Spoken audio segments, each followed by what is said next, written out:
Il y a 4 mois, oui, la France est en guerre, les hôpitaux sont débordés, les centres de réanimation débordent, c'est une catastrophe, on n'a plus de lits, c'est terrible, c'est la guerre. 4 mois plus tard, concrètement, qu'est-ce que vous avez fait? Est-ce que vous avez construit un seul hôpital? Rien. Est-ce que vous avez fait des tentes pour accueillir des malades supplémentaires? Que dalle. Est-ce que vous avez donné du matériel pour les centres de réanimation? Que dalle. Par contre, quand c'est la Coupe du Monde de foot, vous faites des stades en 15 jours, ça sort du sol comme des champignons.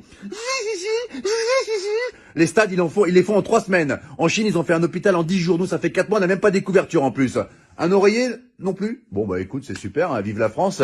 Et arrêtez de nous balancer de la poudre aux yeux pour camoufler vos incompétences à parler de l'islam H24, c'est terrible. Les femmes voilées, les piscines séparées pour les femmes, le séparatisme, les extrémistes, les hommes qui se douchent en caleçon après, c'est un signe de radicalisation. Vous allez arrêter de casser les couilles aux musulmans, mais c'est quoi ce bordel? Là, si ça continue à ce rythme-là, ils vont dire que le coronavirus, il a muté et que les musulmans ont créé une bactérie qui s'appelle le Hamid-19. Nous sommes avec Jérémy qui a été infecté par le Hamid-19. Pouvez-vous nous raconter votre calvaire, Jérémy? Bah, ça a commencé par la barbe qui pousse toute seule, alors que je suis un berbe à la base, donc c'est un peu incohérent, vraiment. Et après, les premiers symptômes, j'ai dit des mots d'arabe en pleine nuit. Je me réveillais, Allahu Akbar! Et là, vraiment, c'était vraiment difficile. Et le point final, ça a été quand je mangeais avec maman. Elle m'avait préparé un cassoulet, c'est une bonne vivante, maman. Et puis là, d'un coup, il y a une phrase qui est sortie. Ashhadu an la ilaha illallah wa ashhadu anna Muhammadan Rasulullah. Le verdict était sans appel. Maman a appelé les pompiers. C'était le Hamid 19. Mais aujourd'hui, ça va beaucoup mieux. Hein. Je vais à la chasse avec mon berger allemand et je fais de la pétanque avec papa. Voilà, c'était Jérémy qui a été infecté par le Hamid 19.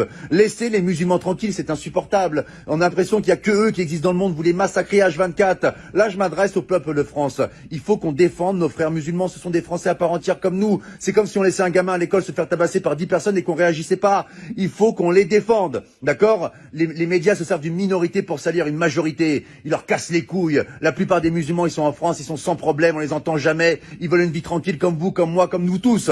Laissez les musulmans tranquilles. Et là, c'est pas un rebeu, c'est pas un Renoir qui vous parle. C'est un blond aux yeux bleus qui vient de Bretagne et qui t'emmerde, espèce de facho de merde. Ah oui, attention, j'ai fait du Krav Maga, moi je te nique ta